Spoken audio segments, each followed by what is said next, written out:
solving the puzzle of unexplained deaths, discovering new and dangerous poisons, and just how accurate is Maomao's medical knowledge. Hey guys, Dr. Maddie here from doc.offcall, and today we're going to be taking a look at some scenes from the new anime Apothecary Diaries. Spoiler warning ahead if you haven't yet caught up with the show. We're also going to be fact-checking Maomao as we go, and so if you're ready, let's begin. It's taking too long to heal. Recipe's not right. Oh, Maomao! Hey, What? Heidi. Have you been wounding yourself again? Well, yeah. I needed something to experiment on. Okay, so first up we're getting introduced to our main character, Maomao, who's an apothecary.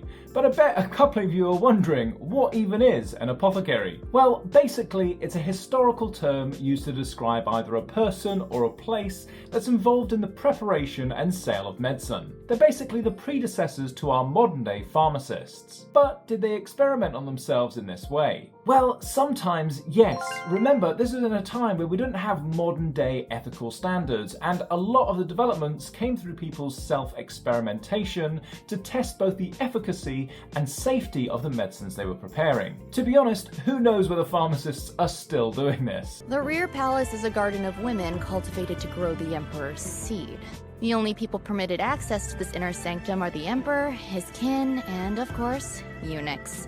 Males who've lost a pretty important part of their anatomy and trusted to keep the peace. Yeah, so if some of you were wondering, eunuchs were actually real things. And a practice of castration involved removing the testicles and sometimes the penis to prevent these men from having the ability to reproduce. And the way they're depicted here is quite accurate, as they often had roles that required trustworthiness, for example being guards to not only the wives but also the concubines of the emperor. But interestingly, the employment of such eunuchs wasn't just exclusive to China. They've often been used throughout history in various different cultures. The entire palace is buzzing with rumors of hexes and dark sorceries because of all the heirs that have been dying in the rear palace. So headache, stomachache, and nausea.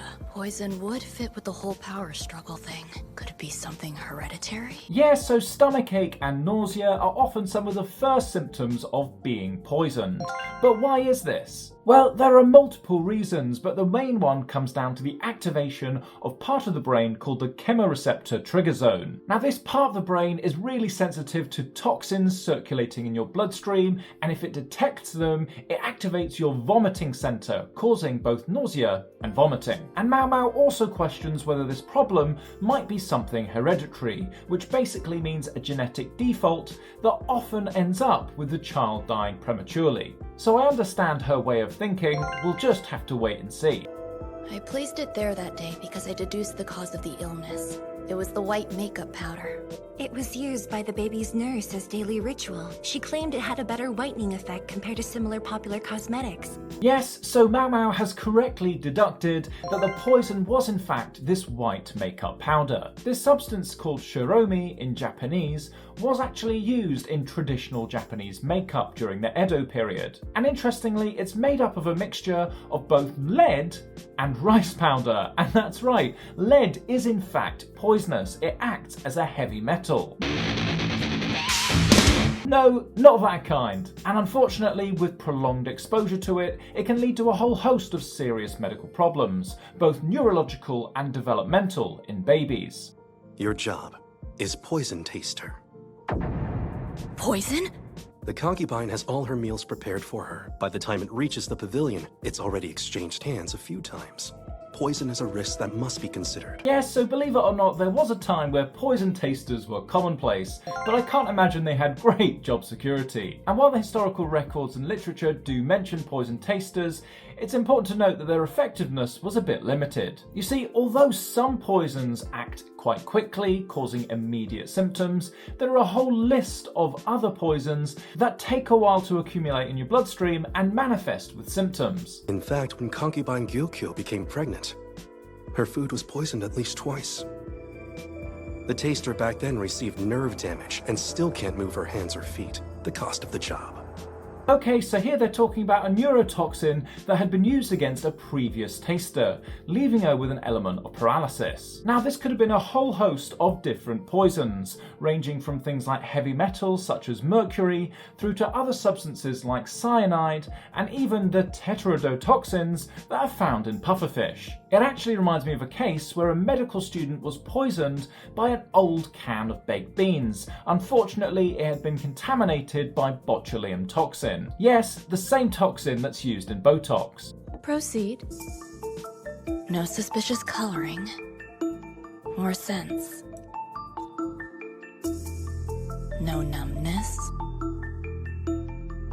This meal's free of poison and safe to eat. Okay, that's pretty cool. Maomao's talking us through her poison detecting methods. And first off, it looks like she's commenting on the colour of the food. And this might be relevant because discoloration may indicate there's a chemical reaction going on in the food that shouldn't be happening. For example, food that's cooked or stored in containers that have a high copper content could appear discoloured due to the presence of heavy metals. She then goes on to comment about the smell of the food, which can sometimes indicate the presence of toxic substances. For example, certain marine toxins, such as those coming from harmful algal blooms, can cause fish to have an off smell, and consumption of these fish might be poisonous. And lastly, she comments on the absence of any numbness on her tongue, which might be in reference to botulism toxin, which is actually a neurotoxin that damages nerves and can cause paralysis. And although this is Maomao's method, needless to say, please don't implement this at home. If you're concerned that your food's been contaminated with poison,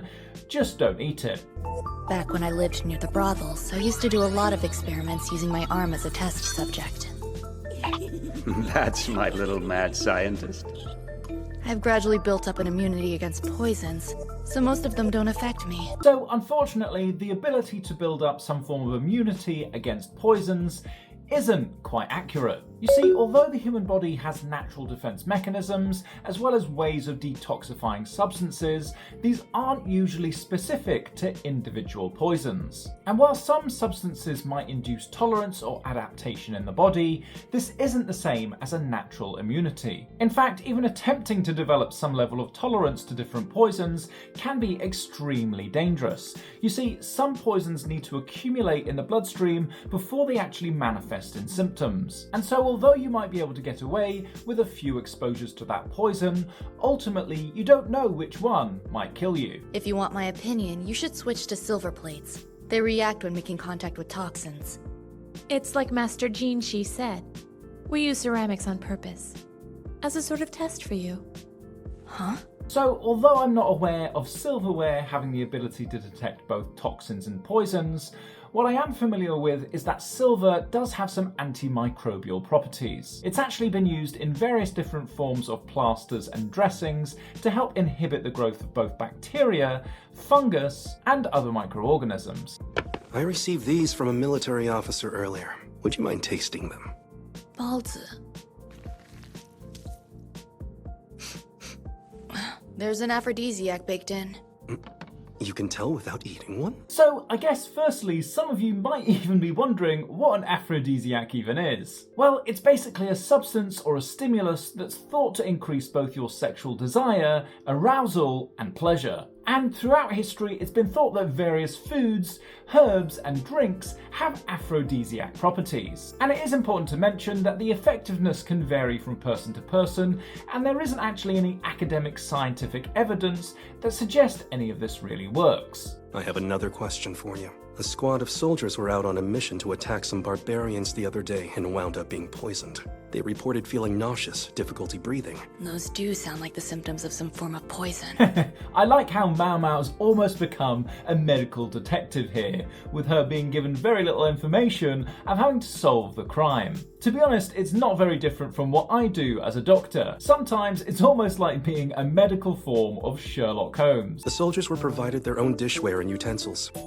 While it's only my opinion, I think it's worth sharing with you. This flower is called a rhododendron. Does it taste good? Nope. Eating them actually causes nausea and difficulty with breathing. So yes, there are many species of the rhododendron plant that contain toxins in their petals and stem and can be dangerous if they're ingested. And these toxins, known as granotoxins, can cause a range of different symptoms if ingested in sufficient quantities. And these symptoms might include nausea, vomiting, abdominal pain, and general weakness. And if it's a severe case, it can actually cause an irregular heartbeat and difficulty with your breathing. And if I remember correctly, in an earlier scene, we see that the soldiers are using cooking utensils that they've actually created from the surrounding plant life in their camp, meaning that this could have contaminated their food. Very clever, Maomao. And how much do you know about sleepwalking? Sleepwalking? How would you treat it? I don't know. As far as I'm aware, medicine won't do any good. And is there a cure other than medicine?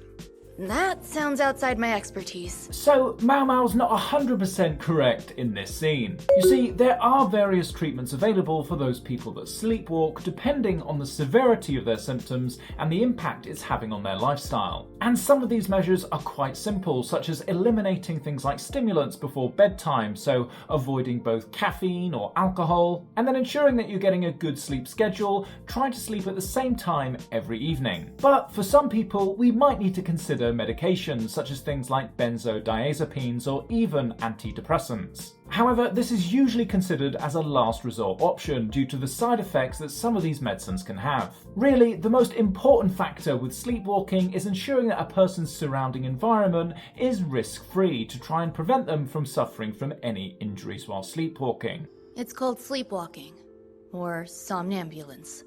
They say it's caused by stress. The patient moves about in their sleep as if they're awake. Yes, so there are many different causes for sleepwalking, and stress and anxiety can certainly be one of them. However, there are many other factors that are interplaying here, for example, your family history. Believe it or not, if there's a history of sleepwalking in your family, you might be predisposed to it as well. You're famous, Apothecary. I have a request for you. Concubine Li Hua is ill, and I would like you to look after her. I had her drink tea often, which causes frequent urination and flushes poison out of the body. So, one of the Emperor's concubines was unwell from the same white powder that we'd seen earlier on, and Maomao's been appointed to care for her with her life depending on the result. And here she describes using tea as a form of diuretic, hoping to flush out the poison. Well, while drinking tea can act as a diuretic due to the caffeine content, it can't exactly cause you to pee out all of the poison. That's just not accurate. You see, although tea might have some antioxidant properties and will help with your hydration, it doesn't have any specific antidote properties or ability to detoxify poisons. Again, if you think you've been poisoned, please don't try this at home and seek some medical attention. A steam bath? Apparently, sweating is good for her. You think it will help? I suppose so.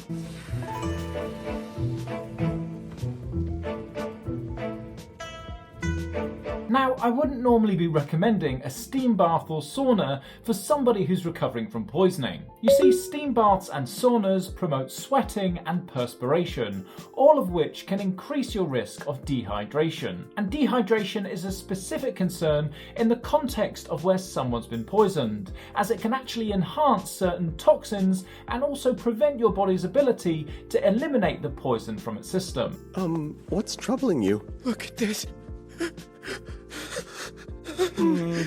That looks like a rather nasty rash. Maybe try an ointment to begin with? Do you think you could make some? Right away, yes.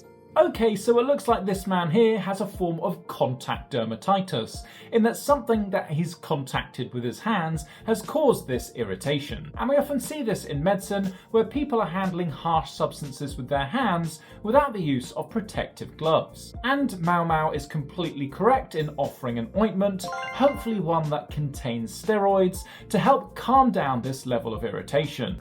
That smells nice. What is it you're making? Candy made with ginger and oranges. Candy? Orange peels improve blood flow, and ginger is an all-natural warming anti-inflammatory. So yeah, interestingly, orange peel contains certain chemicals called bioflavonoids that can actually help with your cardiovascular health. For example, hesperidin, a bioflavonoid found in orange peel, has been shown to improve endothelial function, which is really important for the health of your blood vessels. And also, interestingly, ginger's been found to be really useful for the treatment of sickness during pregnancy. This is poison. Here, it's an emetic agent. Give him this. I made it strong enough to turn anyone's stomach inside out. Yes, so an emetic agent is a substance or medication that helps to induce vomiting. Really, we only use this in a limited couple of scenarios, say for example if someone's come through having taken an overdose. And an example of a naturally occurring emetic might be something like ipecac syrup, which is derived from an ipecac root. And it's interesting because at one point this was used in regular medical practice. However, due to its concerns over its safety profile and how effective it was, it's no longer recommended. Well, what is it? Pardon me. As I thought. Is it that you can't eat fish? So here, Maomao's noticed that one of the higher-up concubines is reporting symptoms after eating at the banquet, but it doesn't seem as though this is a poison. What it looks like is that she actually has an allergy to fish, as she's got this classic hives-like appearance on her skin. Normally this appears as red raised areas that are really itchy and irritable. Nowadays, if someone came through with a rash like this caused by an allergy, I'd give them an antihistamine with the hope that it should help to clear things up. Some people. There are foods they can't eat. Like me, for instance. My body can't handle buckwheat. Trust me, I tried to build up a tolerance, but I couldn't. Every time it made my throat swell, and breathing became difficult. Okay, so it looks like Maomao seems to have an allergy also, but to buckwheat. However, the difference between Maomao's and this concubine's is that Maomao's seems to be more severe. And the signs you need to look out for to help determine the severity of an allergy is looking for any lip swelling, tongue swelling, or throat swelling combined with difficulties in breathing. These symptoms can all be suggestive of something more severe, such as anaphylaxis, and this is where an allergy is so severe that it causes your body to completely crash. If you ever develop symptoms like this, you really need to rush to a hospital or emergency department to be administered adrenaline to help stop it in its tracks and hopefully reverse its effects. Long time no see! Hi, Grams! How's everyone?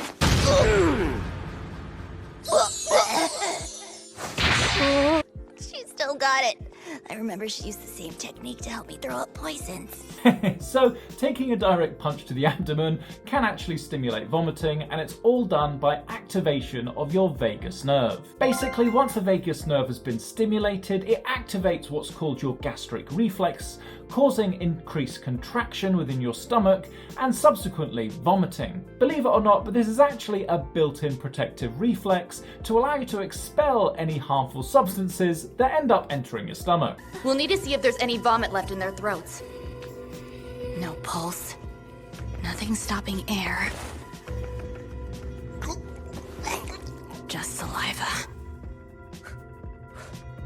Yes, so this is pretty good doctoring. Remember, whenever we see a patient that's collapsed, we approach them with an ABCD approach. Remember, your A is for airway, B is for breathing, and finally C is to check your circulation. However, one thing to add to this is that if you're concerned about someone being poisoned, you don't necessarily have to do the mouth-to-mouth because there's a risk of it being transmitted to yourself, and you'd only need to resume with chest compressions. Took your time, huh, Dad? This kind young lady was worried about my leg. I crushed up the charcoal. Good. Mix it with the herbs and give it to them immediately. Yes, so here we're seeing activated charcoal being used, and the way that it works is it helps to absorb toxic substances before they're absorbed through the GI tract and then into your bloodstream. The way that it works is that after the charcoal has been activated, it expands its surface area, meaning that it can absorb a lot more than what it would do in its natural state. But it's important to mention that it's most effective when it's taken almost straight after the ingestion of a poison, because it mainly acts within the stomach and the small intestine. What kind of poison do you suspect this was? I'm up. Tobacco's deadly when eaten. The ideal tool for committing a lover's suicide. You didn't have them drink any water, did you? It would only worsen the effect. Yeah, so if tobacco is ingested either accidentally or intentionally, it can cause nicotine poisoning. Remember that nicotine is the main psychoactive substance found within tobacco, and it acts as a stimulant. And so ingesting it in large quantities can be life-threatening, leading to symptoms such as headache, a high heart rate, a high blood pressure, as well as respiratory failure. What might have I missed? Tobacco's deadly when eaten. The ideal tool for committing a lover's suicide. What about if the tobacco had originally been dissolved using a liquid? Because it's the courtesan who fell for him. This man doesn't deserve to live! So the reason that tobacco's more deadly if it's been dissolved in a liquid is that it can cause an increased absorption of nicotine through the GI tract. Ultimately, this can lead to unpredictable levels of nicotine in your bloodstream and potentially even nicotine toxicity, which we spoke about before. Courtesan who tried killing him, so she used a trick. The drinks had varying thicknesses and weights. She poured a heavier one, then a lighter drink over the first. Then, she used the wheat stock to drink just the lower layer without arousing any suspicion. Ah, so this is very clever, using different weighted liquors so that it was only the man who ended up ingesting the tobacco-laced liquid. This just goes to show how drinking your cocktails through a straw can actually be beneficial. If someone partakes in drink, they should know too much is essentially poison. Overindulging can result in damage to the organs, and excessive amounts in one sitting can possibly lead to death. So yes, alcohol poisoning can occur if you've consumed a very large volume of alcohol within a short period of time, leading to a high concentration of alcohol in your bloodstream. Remember that your body metabolizes alcohol at a pretty constant rate, and overwhelming your liver's ability to break alcohol down into safer substances means that your blood alcohol concentration can increase pretty rapidly if you drink large quantities, leading to poisoning. And let's not forget that alcohol is a central nervous system depressant, and so consuming large quantities of it can suppress your vital functions like your heart rate or your breathing, ultimately leading to unconsciousness and even death. But Sir Conan could handle his alcohol. You mentioned he developed a sweet tooth out of the blue, and from then on would only eat sugary foods. Yes. Funny, because the jar contained so much salt, crystals were left behind when it dried. So here he's talking about how this character was able to hold his liquor better than other men. But how does this process actually work? Well, chronic alcohol consumption can actually lead to the activation of certain enzymes that help you to metabolize alcohol. And so as these enzymes become more active, your body gets much more efficient at breaking down alcohol, which ultimately means that you can consume more without getting as drunk so quickly. Still should have been able to tell if the flavor was off. Sadly, he wasn't able. It seems at some point, Master Conan lost his ability to taste salt. He lost both his wife and child to an epidemic. He only had two forms of entertainment, sweets and drinking. There are some conditions that can cause you to lose the ability to taste salt. Now, the most common one is actually just getting older and the wearing out of your nerves, but other more sinister ones might be things like having a stroke or suffering from something like multiple sclerosis. And there are also some psychological conditions like being depressed or having heightened anxiety and stress that can also cause the same thing. As you know, our custom considers small feet beautiful. The practice isn't performed on all women. However, I do occasionally see the distinct walking style in the rear palace. So yes, the practice of foot binding was a historical practice in China that persisted for over a millennia. The tradition involved wrapping the feet of young girls to try to prevent them from growing, resulting in them having small pointed feet. Bizarrely, people felt that small feet was a sign of femininity and high social status, with the perception that small bound feet was associated with some form of eroticism or sensuality. Are you saying it's murder? Though based on the evidence, it's safe to assume she was alive when she fell in the moat. She must have clawed at the stone walls trying to climb out. When I examined her fingers, they were clearly bloodied and red. So this is really showing the benefit of a post-mortem after an incident like this. We could see that Maomao could deduce that this wasn't a suicide attempt, with it looking like the victim was trying to claw their way out of this area. And it's interesting because there's often patterns on a body that can help you to determine if this was in fact a suicide or a homicide event. Take for example the bruising patterns that are found on a dead body. After a person has died, the body begins to decay, and within the first few hours, all of the blood and liquids in the body get dragged down by gravity and form a specific bruising pattern on the area in contact with the ground. And so if a body is found with this bruising pattern faced up, you know that this body has been turned over and tampered with since the event occurred. Very clever stuff, right? Okay, so it turns out that this anime is pretty accurate. I have to say I really enjoyed watching this first season, so I'd highly recommend giving it a watch. Otherwise, if you're free just now, why not check out one of these two videos? Thanks for watching, and I'll see you all in the next one. Thanks.